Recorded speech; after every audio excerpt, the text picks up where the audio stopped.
গল্পের শুরুতে মিশেল হঠাৎ ঘুম থেকে জেগে ওঠে, কিন্তু যেমনই তার চোখ খোলে সে ভীষণ শকড হয়ে পড়ে। সে বুঝতে পারছে না শেষ পর্যন্ত সে কোথায় আছে। সে দেখে তার হাতে ড্রিপ লাগানো রয়েছে, যা দিয়ে তার শরীরে ওষুধ ঢুকছে।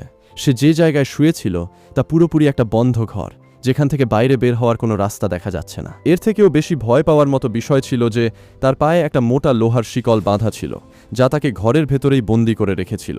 ভয় পেয়ে মিশেল প্রথমেই নিজের পুরো শরীর তাড়াতাড়ি পরীক্ষা করে দেখে। তার ভয় ছিল যে তার সাথে খারাপ কিছু ঘটে গেল নাকি, বা তার শরীরের কোনো অংশ কেটে বের করে নেওয়া হলো নাকি। তবে ভালো বিষয় হলো তার শরীর পুরোপুরি নিরাপদ ছিল। তার শরীরে কোনো বড় আঘাত বা অপারেশনের দাগ দেখা গেল না। এবার মিশেল ঘরের চারপাশে নজর ঘোরাতে শুরু করল। সে যে কোনো উপায়ে এখান থেকে বের হতে চাইছিল। তখনই তার নজর ঘরের এক কোণে পড়ে থাকা একটা মোবাইল ফোনের ওপর পড়ল। তার আশা ছিল কোনোভাবে যদি সে ফোনটা পেয়ে যায় তাহলে হয়তো কারো কাছে সাহায্য চাইতে পারবে। সে পুরো শক্তি দিয়ে ফোনটার দিকে এগোনোর চেষ্টা করল, কিন্তু তার পায়ে বাঁধা শিকলটা এতটাই ছোট ছিল যে সে মোবাইল পর্যন্ত পৌঁছাতেই পারল না। ঠিক সেই সময় তার নজর পাশে রাখা একটা পেরাকের ওপর পড়ল। সাথে সাথে তার মাথায় একটা বুদ্ধি এলো। সে প্রথমেই হাত থেকে ড্রিফের পাইপটা খুলে ফেলল। তারপর খুব সাবধানে সেই পেরাকটার সাহায্যে তার আশপাশে রাখা জিনিসগুলোকে নিজের দিকে টানার চেষ্টা করতে লাগলো।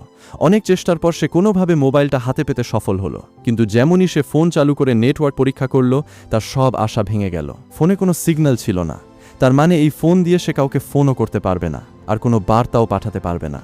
এখন মিশেল ভীষণ চিন্তিত হয়ে পড়ল। সে বুঝতে পারছিল না শেষ পর্যন্ত সে কি করবে। তখনই হঠাৎ তার মনে হলো ঘরের দরজা বাইরে থেকে কেউ খুলছে। এই শব্দ শুনেই সে ভয়ে তড়িঘড়ি নিজের শরীর গুটিয়ে একপাশে বসে পড়ল এবং চুপচাপ অপেক্ষা করতে লাগলো। কিছু মুহূর্ত পরেই এক মাঝবয়সী মোটা লোক ঘরের ভেতরে এলো। তার হাতে ছিল খাবারের একটা ট্রে। তার মুখ আর হাবভাব বেশ অদ্ভুত ছিল। সে কোনো কথা না বলে খাবারটা মিশেলের সামনে রেখে দিল। ভয়ে কাঁপতে কাঁপতে মিশেল তাকে জিজ্ঞেস করল, তুমি আমাকে এখানে কেন বন্ধ করে রেখেছ? আমি এখানে কিভাবে এলাম? কিন্তু লোকটা তার কোনো প্রশ্নের উত্তর দিল না। সে একদম শান্ত ছিল, যেন সে কিছুই শুনতে পায়নি। এরপর সে দরজার কাছে গিয়ে একটা ক্রাচ আর মিশেলের শিকলের চাবি তুলে নিল, আর দুটো জিনিসই তার সামনে ছুঁড়ে দিল। মিশেল কিছু সেকেন্ড চাবি আর ক্রাচটার দিকে তাকিয়ে রইল। তার বিশ্বাসই হচ্ছিল না যে লোকটা তাকে সত্যি সত্যি শিকল খোলার সুযোগ দিচ্ছে। তবে সে বেশি ভেবে সময় নষ্ট করল না। সে তখনই চাবি তুলে নিল আর পায়ে বাঁধা শিকলের তালা খুলতে লাগলো। কিছু সেকেন্ড পরেই তালা খুলে গেল আর তার পা মুক্ত হয়ে গেল। এবার সে ক্রাচের ভর দিয়ে আস্তে আস্তে সোজা হয়ে দাঁড়ালো। তার পায়ে আঘাত লেগেছিল, তাই হাঁটা তার জন্য সহজ ছিল না। কষ্ট সহ্য করে সে ধীরে ধীরে ঘরের দরজার কাছে পৌঁছালো, কিন্তু যেমনই সে দরজা খোলার চেষ্টা করল সে বুঝতে পারল দরজা বাইরে থেকে বন্ধ করা। তার মানে শিকল খোলার পরও সে এই ঘর থেকে বাইরে বের হতে পারবে না। এখন মিশেল পুরোপুরি নিশ্চিত হয়ে গেল যে এই লোকটা তাকে নিজের ইচ্ছায় বন্দী করে রেখেছে। সে বুঝতে পারল এখান থেকে বের হতে হলে তাকে নিজেকেই কোনো পথ বের করতে হবে। সে নিজের ক্রাচের নিচের অংশটাকে ছুরি দিয়ে ঘষে ধারালো করে নিল, যাতে সেটাকে বল্লমের মতো ব্যবহার করা যায়। তারপর সে দরজার পাশে এক কোণে লুকিয়ে দাঁড়ালো। তার পরিকল্পনা স্পষ্ট ছিল।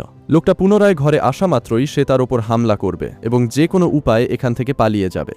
কিন্তু অনেকক্ষণ অপেক্ষা করার পরও লোকটা ফিরে এলো না। তখন মিশেল ভাবল সে যদি লোকটাকে ভেতরে আসতে বাধ্য করতে পারে তাহলে হয়তো হামলা করার একটা সুযোগ পাওয়া যেতে পারে। এই ভেবে সে নিজের কিছু কাপড়ে আগুন ধরিয়ে দিল এবং ঘরের ওপরে থাকা ভেন্টিলেশনের নিচে রেখে দিল, যাতে পুরো ঘরে ধোঁয়া ভরে যায় আর ফায়ার অ্যালার্ম বেজে ওঠে। এরপর সে আবার কোণে লুকিয়ে পড়ল। ধোঁয়া বাড়তে লাগলো। তার নিজেরও দম বন্ধ হয়ে আসছিল এবং শ্বাস নিতে ভীষণ কষ্ট হচ্ছিল। কিছুক্ষণের মধ্যেই ফায়ার অ্যালার্ম বেজে উঠল। সে যেমনটা ভেবেছিল ঠিক তেমনটাই হলো। অ্যালার্মের শব্দ পেয়েই লোকটা দ্রুত ঘরের দরজা খুলে ভেতরে এলো। মিশেল এক সেকেন্ড সময় নষ্ট না করে নিজের ধারালো ক্রাচ নিয়ে তার উপর হামলা করে দিল, কিন্তু লোকটা আগেই বেশ সতর্ক ছিল। সে চটপটে ভঙ্গিতে হামলা থেকে বেঁচে গেল। মিশেল পুনরায় কিছু করার আগেই লোকটা তাকে জোর করে ধরে ফেলল এবং তার শরীরে বেহুশ করার ইনজেকশন ফুটিয়ে দিল। কিছুক্ষণ পর যখন মিশেলের চোখ খুলল সে আবার সেই বিছানাতেই ছিল। এবার লোকটা তার সামনে বসেছিল। তখন প্রথমবার লোকটা তার সাথে কথা বলল। সে নিজের নাম হাওয়ার্ড বলে জানালো এবং বলল যে পুরো পৃথিবীর ওপর এক অজানা ভিনগ্রহীদের প্রজাতি হামলা চালিয়েছে। সেই ভিনগ্রহীরা এমন এক জৈব হামলা চালিয়েছে যার কারণে পৃথিবীর পুরো বাতাস বিষাক্ত হয়ে গেছে। বাইরের বাতাসে মারাত্মক তেজস্ক্রিয়তা আর বিষাক্ত উপাদান ছড়িয়ে পড়েছে। এই হামলায় পৃথিবীর বেশিরভাগ মানুষ মারা গেছে এবং এখন বাইরের জগৎ মানুষের বেঁচে থাকার মতো আর নেই। এরপর হাওয়ার্ড মিশেলকে জানালো যে রাস্তায় হওয়া একটা গাড়ি দুর্ঘটনার পর সে মিশেলকে পেয়েছিল। সেই সময় মিশেল মারাত্মক আহত ছিল আর মরেই যেত। সেজন্য সে তাকে সেখান থেকে তুলে এই বাংকারে নিয়ে এসেছে এবং তার প্রাণ বাঁচিয়েছে। কিন্তু মিশেল তার একটা কথাও বিশ্বাস করল না। তার মনে হলো হাওয়ার্ড তাকে বন্দি করে রাখার জন্যই পুরো গল্পটা বানিয়ে বলছে। তার মতে বাইরের দুনিয়া একদম ঠিক আছে আর এই লোকটা একটা মারাত্মক পাগল মানুষ। হাওয়ার্ড তার সাথে তর্ক করল না। সে শুধু এতটুকুই বলল যে তার কথা বিশ্বাস না হলে সে নিজে বাইরে এসে পুরো বাংকার দেখতে পারে। মিশেল ধীরে ধীরে ঘর থেকে বাইরে এলো। বাইরে আসতেই তার সামনে যে দৃশ্য ছিল তা দেখে সে কিছু মুহূর্তের জন্য শকড হয়ে গেল। এটা কোনো সাধারণ ঘর ছিল না। বরং মাটির অনেক নিচে তৈরি করা একটা বিশাল এবং পুরোপুরি প্রস্তুত বাংকার ছিল। সেখানে খাওয়া দাওয়ার এত রসদ ছিল যে কোনো মানুষ কয়েক বছর অনায়াসে কাটিয়ে দিতে পারবে। সব জায়গায় পানির বোতল, ক্যানবন্দি খাবার, মদ, ওষুধ আর নিত্য প্রয়োজনীয় জিনিসপত্র মজুদ ছিল। এছাড়া সেখানে বিদ্যুৎ, পানি, রান্নাঘর, শোবার ঘর, বাথরুম আর বাকি সব সুবিধাও ছিল। এমনকি বাংকারে বাতাস আর পানি পরিষ্কার রাখার জন্য একটা পুরো এয়ার ফিল্ট্রেশন সিস্টেমও বসানো ছিল। এসব দেখে সত্যিই মনে হচ্ছিল যেন এই জায়গাটা দীর্ঘদিনের জন্য বাইরের জগৎ থেকে বিচ্ছিন্ন হয়ে থাকার জন্যই বানানো হয়েছে। এই সময়ের মধ্যে মিশেলের দেখা হলো সেখানে থাকা দ্বিতীয় এক মানুষের সাথে, যার নাম ছিল এমেট। এমেটকে দেখে স্পষ্ট বোঝা যাচ্ছিল সে অনেক দিন ধরে এই বাংকারে থাকছে। তার মুখে কোনো ভয় বা উদ্বেগ ছিল না। মনে হচ্ছিল সে যেন এই নতুন জীবনকে পুরোপুরি আপন করে নিয়েছে। মিশেলের প্রথমে মনে হয়েছিল যে হয়তো এমেটকেও তার মতো এখানে জোর করে বন্দি রাখা হয়েছে। এই ভেবে সে তড়িঘড়ি তার কাছে গেল এবং আস্তে করে বলল তারা দুজন মিলে চেষ্টা করলে হয়তো এখান থেকে পালাতে পারবে। কিন্তু এমেটের কথা শুনতেই তার সব আশা ভেঙে গেল। এমেট পরিষ্কার জানিয়ে দিল সে নিজের ইচ্ছায় এখানে থাকছে আর বাইরে যাওয়ার কোনো ইচ্ছাই তার নেই। সে মিশেলকে বোঝালো হাওয়ার্ড যা বলছে তা সত্যি। বাইরের বাতাস সত্যিই বিষাক্ত হয়ে গেছে আর কেউ এই বাংকার থেকে বাইরে গেলে তার মৃত্যু নিশ্চিত। কিছুক্ষণ পর হাওয়ার্ড দুজনকে নিয়ে বাংকারের একটা অংশে গেল, যেখানে বাইরে দেখার জন্য একটা মোটা কাঁচ লাগানো ছিল। মিশেল যেমনই সেই কাঁচের মধ্য দিয়ে বাইরে তাকালো, তার নজর ঘেরাওয়ের ভেতরে পড়ে থাকা দুটো মরা শুকরের ওপর পড়ল। দুটো লাশই এত বাজেভাবে পচে গিয়েছিল যে চেনা দায় ছিল। তাদের পুরো শরীর গলে গিয়েছিল আর দেখতে ভীষণ ভয়ঙ্কর লাগছিল। হাওয়ার্ড মিশেলকে বলল এরা সেই শুকর যাদের সে ইচ্ছে করে বাইরে ছেড়েছিল। বাইরের বিষাক্ত বাতাস কিছুক্ষণের মধ্যেই এদের এই অবস্থা করেছে। তার বক্তব্য ছিল কোনো মানুষও যদি সুরক্ষা ছাড়া বাইরে যায় তবে তারও এই একই পরিণতি হবে। মিশেল এবার হাওয়ার্ডের কথা কিছুটা বিশ্বাস করতে শুরু করেছিল, কিন্তু তখনই তার নজর দূরে দাঁড়িয়ে থাকা একটা পিকআপ ট্রাকের ওপর পড়ল। সে মনোযোগ দিয়ে সেটা দেখল আর হঠাৎ তার কিছু মনে পড়ে গেল। এটা তো সেই ট্রাক যেটা গত রাতে তার গাড়িতে ধাক্কা মেরেছিল। এটা দেখতেই তার মনে আবার সন্দেহ তৈরি হলো। হাওয়ার্ড যদি তাকে রাস্তা থেকে বাঁচিয়ে এখানে এনে থাকে তবে তার গাড়ি এখানে দাঁড়িয়ে আছে কিভাবে? তার মনে হতে লাগলো হাওয়ার্ড এখনও তার কাছ থেকে বড় কোনো রহস্য লুকিয়ে রাখছে। তার পুরো বিশ্বাস ছিল হাওয়ার্ডের কাছে এমন কোনো গোপন বিষয় আছে যা সে কোনো মূল্যে সামনে আসতে দিতে চায় না। পরদিন সকালে হঠাৎ বাংকারের ওপর থেকে কোনো গাড়ির ইঞ্জিনের পরিষ্কার শব্দ শুনতে পাওয়া গেল। মিশেল এই শব্দ শুনে চমকে উঠল।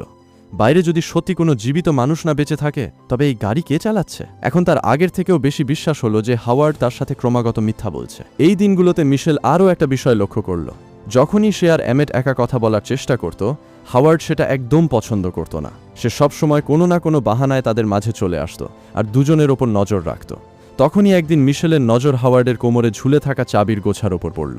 সেই মুহূর্তে তার মাথায় একটা নতুন বুদ্ধি এলো। সে বুঝতে পারল এই বাংকার থেকে বের হতে হলে সবার আগে চাবিগুলো হাতাতে হবে। নিজের পরিকল্পনা অনুযায়ী মিশেল ইচ্ছে করে এমেটের সাথে খুব হেসে কথা বলতে লাগলো। সে তার সাথে আগের চেয়েও বেশি বন্ধুত্বপূর্ণ আচরণ করতে শুরু করলো, যাতে হাওয়ার্ডের হিংসে হয়। সে যেমনটা ভেবেছিল, হাওয়ার্ড দুজনকে এভাবে একসাথে দেখে নিজের মেজাজ হারিয়ে ফেলল।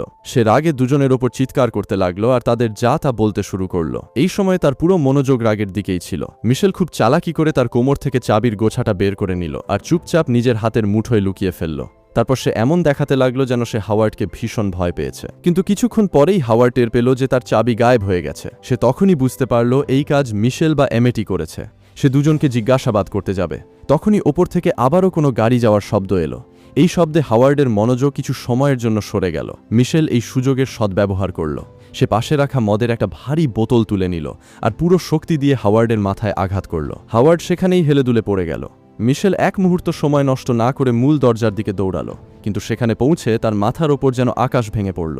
বাংকারের মূল দরজা একটা নয়, বরং অনেকগুলো ভারী স্টিলের তালায় বন্ধ ছিল। ভয়ে তার হাত কাঁপতে লাগলো। সে তাড়াতাড়ি চাবি বদলে বদলে প্রতিটি তালা খোলার চেষ্টা করতে লাগলো। অনেক কষ্টে সে একটা একটা করে সব তালা খুলে ফেলল এবং পেছনের দরজা বন্ধ করে দিয়ে হাওয়ার্ডকে কিছুক্ষণের জন্য বাইরেই আটকে দিল। এখন তার সামনে কেবল শেষ স্টিলের দরজাটা বাকি ছিল। তার মনে হলো ব্যাস, এই দরজা খুললেই সে স্বাধীন হয়ে যাবে। কিন্তু যেমনই সে শেষ দরজাটা খুলল, সামনের দৃশ্য দেখে সে শকড হয়ে গেল। যেমনই মিশেল শেষ স্টিলের দরজাটা খুলল, হঠাৎ বাইরে থেকে একটা মেয়ে তার দিকে দৌড়ে এলো। সে ভীষণ ভয় পেয়েছিল। মিশেলের নজর যেমনই সেই মেয়েটার মুখের ওপর পড়ল, সে ভয়ে কেঁপে উঠল। মেয়েটার মুখ পুরো গলে গিয়েছিল, তার চামড়া অনেক জায়গা থেকে ফেটে গিয়েছিল আর মনে হচ্ছিল যেন মারাত্মক কোনো রোগ ধীরে ধীরে তার পুরো শরীর খেয়ে ফেলছে। তা সত্ত্বেও সে ক্রমাগত দরজা ধাক্কা দিতে লাগলো আর কেঁদে কেঁদে মিশেলের কাছে প্রাণ বাঁচানোর আকুতি জানাতে লাগলো। এসব দেখে মিশেল ভীষণ ঘাবড়ে গেল। কিছু মুহূর্ত সে বুঝতে পারল না শেষ পর্যন্ত কার কথা বিশ্বাস করবে। মেয়েটা যদি সত্যি বলে থাকে তবে তাকে বাইরে ফেলে রাখা ভুল হবে, কিন্তু হাওয়ার্ড যদি সত্যি বলে থাকে আর সে সত্যিই সংক্রমিত হয়ে থাকে তবে তাকে ভেতরে আনা 3 জনের জীবনকেই বিপদে ফেলে দেবে। অবশেষে অনেক ভেবে মিশেল দরজা বন্ধ করার সিদ্ধান্ত নিল। বাইরে দাঁড়িয়ে থাকা মেয়েটা ক্রমাগত চিৎকার করতে লাগলো, কিন্তু মিশেল ভারী মনে স্টিলের দরজাটা বন্ধ করে দিল। এই ঘটনা তাকে ভেতর থেকে নাড়িয়ে দিয়েছিল। প্রথমবার তার মনে এই সন্দেহ জাগলো যে হাওয়ার্ড সত্যি বলছিল না তো। হাওয়ার্ডও এবার তার উপর রাগ করল না। সে শান্ত হয়ে তার সামনে বসলো আর বলল, এবার সময় এসেছে যে সে তাকে পুরো সত্যটা বলে দেবে। হাওয়ার্ড স্বীকার করে নিল যে রাতে মিশেলের দুর্ঘটনা ঘটেছিল সেই রাতে সে পিকআপ ট্রাকটা চালাচ্ছিল। ভিনগ্রহীদের হামলার খবর পাওয়া মাত্রই সে খুব ভয় পেয়ে গিয়েছিল আর তাড়াহুড়োয় গাড়ি চালাতে গিয়ে মিশেলের গাড়িতে ধাক্কা মেরে বসে। দুর্ঘটনার পর সে দেখে মিশেল ভীষণ আহত ছিল। নিজের ভুলের জন্য তার ভীষণ অনুশোচনা হচ্ছিল, তাই সে মিশেলকে সেখানে মরে যাওয়ার জন্য ফেলে আসতে পারেনি। সে তাকে তুলে নিজের জীবন ঝুঁকিতে ফেলে এই বাংকারে নিয়ে এসেছিল যাতে তার প্রাণ বেঁচে যায়। এতক্ষণ মিশেলের মনে যে রাগ আর সন্দেহ ছিল তা কিছুটা কমতে লাগলো। সে বুঝতে পারল যে অন্ততপক্ষে হাওয়ার্ড তার জীবন তো বাঁচিয়েছিল। ধীরে ধীরে সে তার সাথে স্বাভাবিকভাবে কথা বলতে লাগলো। এই সময় মিশেল একটা বিষয় লক্ষ্য করল। হাওয়ার্ড যখনই কোনো কথা বলতো সে বারবার একটা মেয়ের কথা নিশ্চয়ই উল্লেখ করত, যার নাম ছিল মেগান। সে তাকে নিজের মেয়ে বলে পরিচয় দিত। হাওয়ার্ড বলতো বহু বছর আগে তার স্ত্রী তার মেয়ের মনে তার বিরুদ্ধে বিষ ঢেলে দিয়েছিল। এই কারণেই মেগান তার মায়ের সাথে শিকাগো চলে গিয়েছিল আর তারপর সে আর কখনো তার সাথে দেখা করতে পারেনি। যখনই হাওয়ার্ড এই কথা বলতো তার চোখে নিজের মেয়ের জন্য কষ্ট পরিষ্কার দেখা যেত। হাওয়ার্ডের গল্প শুনে মিশেলেরও তার জন্য কিছুটা কষ্ট হতে লাগলো। কিছুদিন বাংকারে সবকিছু একদম শান্ত রইল। 3 জন মানুষই নিজেদের জীবন স্বাভাবিকভাবে কাটাতে লাগলো, কিন্তু একদিন হঠাৎ পুরো বাংকার জোরে জোরে কাঁপতে লাগলো। মনে হচ্ছিল যেন ওপরের মাটিতে বড় কোনো বিস্ফোরণ ঘটেছে। পুরো বাংকারে কম্পন হতে লাগলো আর চারপাশে বিশৃঙ্খলা ছড়িয়ে পড়ল। হাওয়ার্ড তখনই নিজের পুরনো অভিজ্ঞতা কাজে লাগালো। সে আগে মার্কিন নৌবাহিনীতে 14 বছর কাজ করেছিল। কম্পন টের পেতেই সে বলল, হয়তো ভিনগ্রহীদের সেনাবাহিনী এই এলাকাটিতে তল্লাশি চালাচ্ছে। তার মতে ভিনগ্রহীরা পুরো পৃথিবীতে বেঁচে থাকা অবশিষ্ট মানুষদের খুঁজে বেড়াচ্ছে। কিন্তু সমস্যা এখানেই শেষ হলো না। ঠিক তখনই বাংকারের এয়ার ফিল্ট্রেশন সিস্টেম হঠাৎ নষ্ট হয়ে গেল। হাওয়ার্ড সেটা পরীক্ষা করে জানালো, এটাকে দ্রুত ঠিক না করা গেলে কয়েক ঘন্টার মধ্যেই বাংকারের ভেতরের সব অক্সিজেন শেষ হয়ে যাবে আর তারপর 3 জনেরই দম বন্ধ হয়ে আসবে। সবথেকে বড় সমস্যা ছিল যে মূল দরজার বাইরে ভারী ধ্বংসাবশেষ পড়ে গিয়েছিল, তাই বাইরে গিয়ে যন্ত্রটা মেরামত করা আর সম্ভব ছিল না। হাওয়ার্ড কাউকে বাংকারের ভেতরে থাকা সংকুচিত ভেন্টিলেশন পাইপের মধ্য দিয়ে হামাগুড়ি দিয়ে যন্ত্রটার কাছে পৌঁছাতে হবে এবং সেখানে গিয়ে এয়ার ফিল্ট্রেশন সিস্টেম হাতে ম্যানুয়ালি রিস্টার্ট করতে হবে। কিন্তু বাংকারে থাকা 3 জনের মধ্যে একমাত্র মিশেলই এতটা পাতলা ছিল যে সে ওই ছোট পাইপের ভেতরে ঢুকতে পারত। মিশেল সময় নষ্ট না করে এই দায়িত্ব নিজের ওপর নিয়ে নিল। কিছুটা সুরক্ষা কবচ পরে সে অন্ধকার আর অত্যন্ত সংকীর্ণ ভেন্টিলেশন পাইপের ভেতরে ঢুকে পড়ল। ধীরে ধীরে হামাগুড়ি দিয়ে সে বেশ কিছুটা এগিয়ে গেল এবং অবশেষে কন্ট্রোল ইউনিটে পৌঁছে গেল। হাওয়ার্ড তাকে আগেই পুরো পদ্ধতি বুঝিয়ে দিয়েছিল। মিশেল সেই অনুযায়ী যন্ত্রটা আবার চালু করে দিল। কিছু সেকেন্ড পরেই এয়ার ফিল্ট্রেশন সিস্টেম পুনরায় কাজ করতে লাগলো আর বাংকারের ভেতরে তাজা বাতাস আসতে শুরু করলো। কাজ শেষ হওয়ার পর মিশেল ফিরে আসতে লাগলো, কিন্তু তখনই তার নজর পাশে ওপরে উঠে যাওয়া একটা লোহার সিঁড়ির ওপর পড়ল। সে বুঝতে পারল না এই সিঁড়ি শেষ পর্যন্ত কোথায় গেছে। তার কৌতূহল বেড়ে গেল। মিশেল ধীরে ধীরে সেই লোহার সিঁড়ি বেয়ে উঠতে লাগলো। বেশ ওপরে পৌঁছানোর পর সে একটা ছোট হ্যাচ দেখতে পেল যার ওপর কাঁচ লাগানো ছিল। সে সাবধানে তার কাছে গেল আর কাঁচের বাইরে উঁকি মেরে দেখল। বাইরের দৃশ্য দেখে সে কিছু মুহূর্তের জন্য পুরোপুরি শকড হয়ে গেল। তার সামনে পরিষ্কার নীল আকাশ ছড়িয়েছিল। কোথাও ধোঁয়া, বিষাক্ত গ্যাস বা ধ্বংসের কোনো চিহ্ন দেখা যাচ্ছিল না। সবকিছু একদম স্বাভাবিক মনে হচ্ছিল। এসব দেখে মিশেলের মনে আবার সন্দেহ জেগে উঠল। সে ভাবতে লাগলো, বাইরের বাতাস যদি সত্যিই বিষাক্ত হয় তবে আকাশ এত পরিষ্কার কিভাবে হতে পারে। তার মনে হতে লাগলো হাওয়ার্ড হয়তো শুরু থেকেই তার সাথে মিথ্যা বলছিল। এই ভেবে সে ধীরে ধীরে নিজের হাত বাড়ালো আর হ্যাচের ঢাকনা খোলার চেষ্টা করলো। কিন্তু যেমনই তার নজর কাঁচের ওপর পড়ল তার পুরো শরীর ভয়ে কেঁপে উঠল। কাঁচের ওপর কেউ বড় বড় অক্ষরে 2টো শব্দ খোদাই করে রেখেছিল। এই 2টো শব্দ দেখেই মিশেলের বুক দুরু দুরু করে কাঁপতে লাগলো। মনে হলো যেন কেউ তার মাথায় বোমা ফাটিয়েছে। সে বুঝতে পারল তার আগেও কেউ এখানে পৌঁছেছিল এবং সে বাইরে বের হওয়ার চেষ্টা করার সময় সাহায্য চেয়ে আকুতি জানিয়েছিল। ভয়ে মিশেল তখনই পেছনে সরে এলো। সে তাড়াতাড়ি সিঁড়ি দিয়ে নিচে নামতে লাগলো, কিন্তু নামার সময় হঠাৎ তার পা কোনো জিনিসে ধাক্কা খেল। প্রথমে তো তার মনে হলো হয়তো ছোটখাটো কোনো জিনিস হবে, কিন্তু যখন সে সেটা তুলে দেখল জানা গেল সেটা একটা খুব সুন্দর কানের দুল ছিল। সে সেই দুলটা ভালো করে দেখতে লাগলো। তখনই হঠাৎ তার কিছু মনে পড়ে গেল। সে ঠিক এইরকম কানের দুল আগেও দেখেছে। তার মনে পড়ল হাওয়ার্ডের ঘরে একটা মেয়ের ছবি রাখা আছে আর সেই ছবিতে সেই মেয়েটাও ঠিক এই দুলই পরে আছে। হাওয়ার্ড সব সময় সেই মেয়েকে নিজের মেয়ে মেগান বলতো। মিশেলের কাছে এই বিষয়টা খুব অদ্ভুত লাগলো। সে চুপচাপ সেই দুলটা নিজের কাছে রেখে দিল আর সুযোগ পেয়েই অ্যামেটের কাছে পৌঁছালো। সে অ্যামেটকে পুরো বিষয়টা জানালো। তারপর তাকে সেই দুল দেখিয়ে জিজ্ঞেস করলো, ছবিতে দেখা মেয়েটা কি সত্যি হাওয়ার্ডের মেয়ে মেগান? কিন্তু অ্যামেটের জবাব শুনে মিশেলের মাথার ওপর আকাশ ভেঙে পড়ল। অ্যামেট বলল, ছবিতে দেখা মেয়েটা মেগান নয়, সে হলো ব্রিটনি, যে তার বোনের বন্ধু ছিল। প্রায় 2 বছর আগে সে হঠাৎ নিখোঁজ হয়ে যায়। সেই সময় তার নিখোঁজ হওয়ার খবর পুরো এলাকায় ছড়িয়ে পড়েছিল এবং তার বিষয়টা টিভি নিউজ পর্যন্ত পৌঁছে গিয়েছিল। এমেট পুরোপুরি নিশ্চিত হয়ে বলল যে সে মেয়েটাকে অনেকবার দেখেছে, তাই সে ভুল করতে পারে না। ছবিতে যে মেয়েটা আছে সে মেগান নয়, বরং ব্রিটনি। এই কথা শুনতেই মিশেল শকড হয়ে গেল। এখন তার মাথায় সব কথা একে অপরের সাথে জুড়তে লাগলো। সে বুঝতে পারল যে হাওয়ার্ড ক্রমাগত মিথ্যা বলে যাচ্ছিল। ছবিতে থাকা মেয়েটা যদি মেগান না হয়ে ব্রিটনি হয়, তবে হাওয়ার্ড শেষ পর্যন্ত তার সাথে মিথ্যা কেন বলছে? মিশেলের মনে আরও একটা ভয়ঙ্কর সন্দেহ তৈরি হলো। তার মনে হতে লাগলো হাওয়ার্ড সেই লোকটাই নয়তো, যে ব্রিটেনিকে অপহরণ করেছিল আর হয়তো তাকে হত্যাও করে ফেলেছে। এখন বাইরে যত বড় ধ্বংসলীলাই ঘটে থাকুক না কেন, মিশেলের মনে হতে লাগলো এই বাংকারের ভেতরে থাকা তার থেকেও বেশি বিপজ্জনক। সে আর এমেট সিদ্ধান্ত নিল যে আর অপেক্ষা করা মানে মৃত্যুকে ডেকে আনা। তাদের যে কোনো উপায়ে এখান থেকে পালাতেই হবে। দুজন চুরি করে পালানোর পরিকল্পনা বানাতে শুরু করে দিল। কিছু ভাবার পর মিশেলের মাথায় একটা বুদ্ধি এলো। তার মনে হলো বাইরের বাতাস যদি সত্যি বিষাক্ত হয়, তবে তাদের কোনো কস্টিউম প্রয়োজন হবে। সেজন্য সে বাথরুমের প্লাস্টিকের শাওয়ার কার্টেন দিয়ে একটা সাধারণ সেফটি স্যুট বানানোর সিদ্ধান্ত নিল। কিন্তু সে যদি সরাসরি গিয়ে শাওয়ার কার্টেন খুলে নিত, তবে হাওয়ার্ডের সাথে সাথেই সন্দেহ হতো। সেজন্য এমেট একটা চাল চালল। সে হাওয়ার্ডের সামনে ইচ্ছে করে এই কথা তুলল যে মিশেল কিছুদিন আগে এয়ার ফিল্ট্রেশন সিস্টেম ঠিক করার জন্য ভেন্টিলেশন পাইপে গিয়েছিল। হতে পারে সেখানকার বিষাক্ত গ্যাস তার জামা কাপড়ে বা বাথরুমের শাওয়ার কার্টেনে লেগে গেছে। হাওয়ার্ড বেশি না ভেবে এই কথা বিশ্বাস করে নিল। সুরক্ষার জন্য সে তখনই সেই শাওয়ার কার্টেনকে বিষাক্ত বর্জ্য মনে করে বাংকার থেকে বাইরে ফেলে দিল। কিন্তু হাওয়ার্ড সেখান থেকে সরতেই মিশেল আর এমেট চুপচাপ বাইরে গিয়ে সেই শাওয়ার কার্টেন কুড়িয়ে নিয়ে এলো। এরপর মিশেল নিজের ডিজাইনিং আর সেলাইয়ের জ্ঞান ব্যবহার করে সেই প্লাস্টিক কাটা আর সেলাই করা শুরু করে দিল। অন্যদিকে এমেটও তাকে পুরো সাহায্য করছিল। সে বাংকারে রাখা অন্যান্য জিনিস খুঁজে নিয়ে আসছিল যাতে সেফটি স্যুটটাকে আরও মজবুত বানানো যায়। দুজন মিলে প্লাস্টিকের বোতল আর বাকি জিনিসপত্রের সাহায্যে একটা সাধারণ গ্যাস মাস্কও তৈরি করে ফেলল। কিন্তু বাংকারে জিনিসপত্র খুব সীমিত ছিল, তাই অনেক চেষ্টা করার পরও তারা কেবল একটাই পুরো সেফটি স্যুট বানাতে পারল। এবার দুজন মিলে পরবর্তী পরিকল্পনা বানালো। তাদের সিদ্ধান্ত হলো প্রথমে হাওয়ার্ডকে কোনোভাবে বেঁধে ফেলা হবে, তারপর তার বন্দুক কেড়ে নেওয়া হবে এবং তারপর তাদের মধ্যে একজন সেফটি স্যুট পরে বাইরে যাবে আর যে কোনোভাবে বাকি বেঁচে থাকা মানুষদের কাছে সাহায্য চাইবে। কিন্তু তাদের বিন্দুমাত্র ধারণা ছিল না যে হাওয়ার্ড তাদের পরিকল্পনার কথা আগেই টের পেয়ে গেছে। মিশেল আর এমেট এখনও পালানোর পরিকল্পনা পুরোপুরি বানিয়ে উঠতেও পারেনি। তার আগেই একদিন হঠাৎ হাওয়ার্ড দুজনকে রান্নাঘরে ডেকে পাঠালো। তার মুখে এবার আগের মতো শান্তি ছিল না। সে কোনো কথা না বলে রান্নাঘরের এক কোণে গেল আর সেখানে থাকা একটা ছোট গোপন জায়গার দরজা খুলল। ভেতর থেকে সে অনেক কষ্টে একটা ভারী লোহার ড্রাম টেনে বাইরে নিয়ে এলো।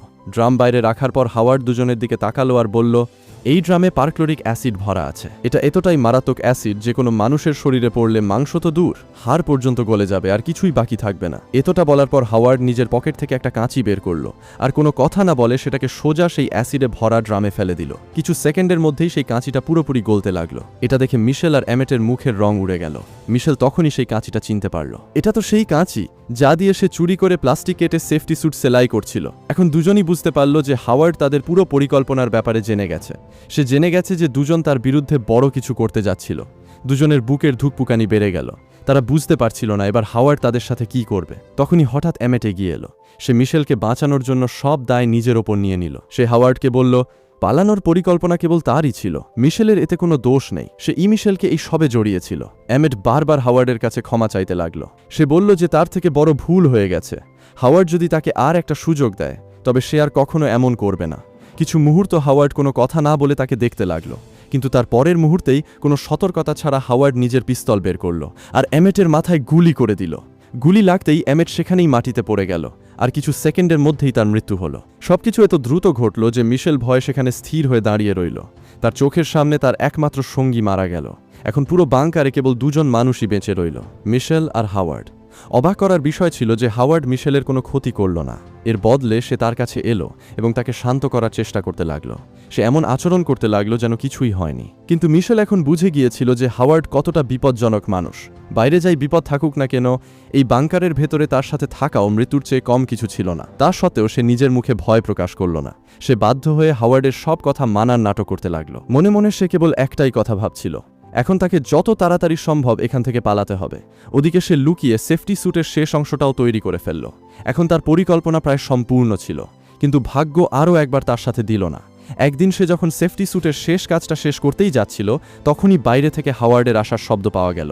মিশেল ঘাবড়ে গেল। সে তাড়াতাড়ি তৈরি করা সেফটি স্যুট তুলে নিজের বিছানার ম্যাট্রেসের নিচে লুকিয়ে ফেলল। কিন্তু গ্যাস মাস্কটা বেশ বড় ছিল, তাই সেটাকে ম্যাট্রেসের নিচে লুকানো সহজ ছিল না।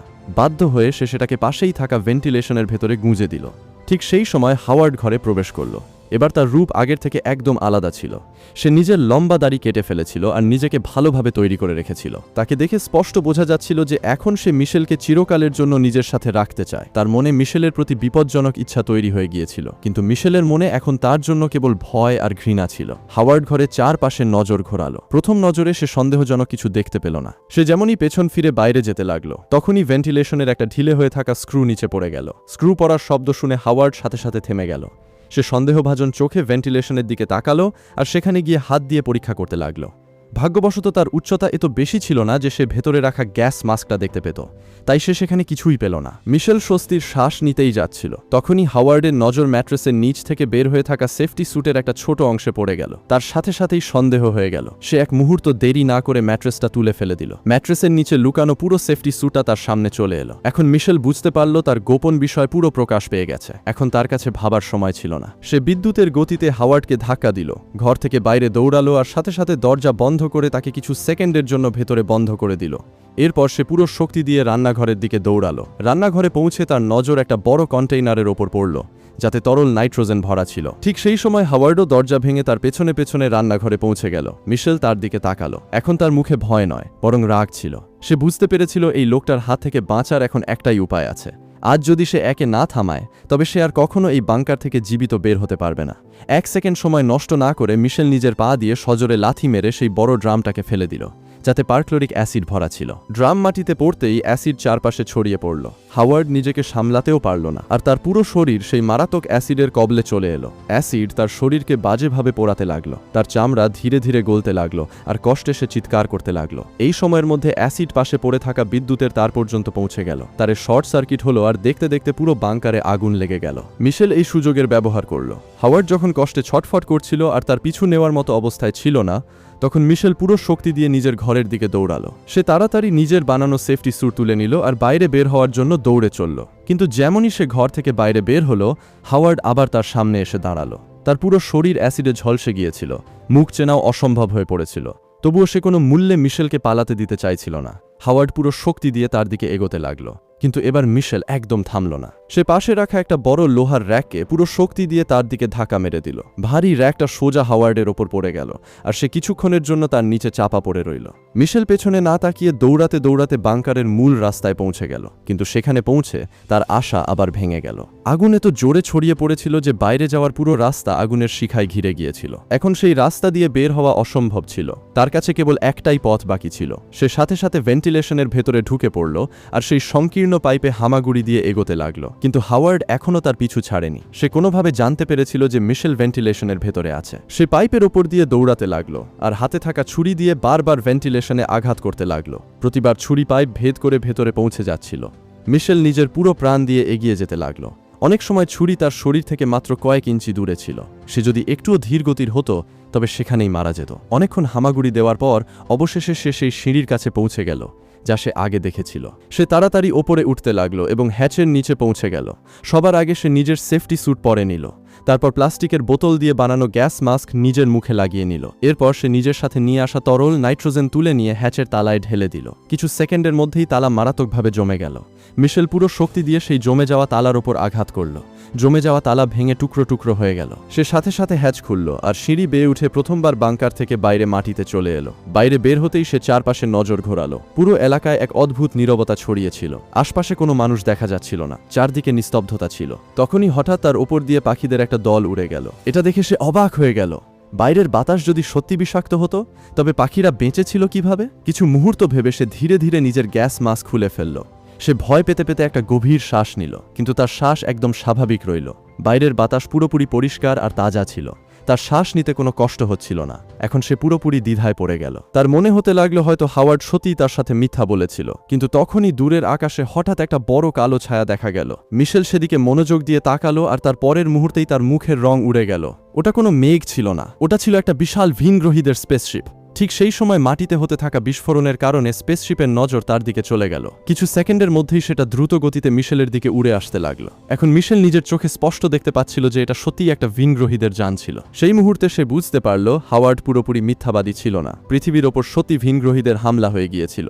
ভয় পেয়ে মিশেল সাথে সাথে সেখান থেকে দৌড়ালো এবং একটা ছোট কাঠের ঘরের ভেতরে লুকিয়ে নিজের শ্বাস আটকে রাখল। বাইরে ভিনগ্রহীদের স্পেসশিপ ক্রমাগত তার উপর চক্কর কাটছিল। কিছু মুহূর্ত পর স্পেসশিপের নজর দূরে দাঁড়িয়ে থাকা একটা গাড়ির দিকে চলে গেল। যেমনই সে সুযোগ পেল, মিশেল সাথে সাথে সেই কাঠের ঘরের দেয়ালে থাকা একটা ছোট ফুটো দিয়ে বাইরে বের হয়ে এলো এবং অন্যদিকে দৌড়াতে লাগলো।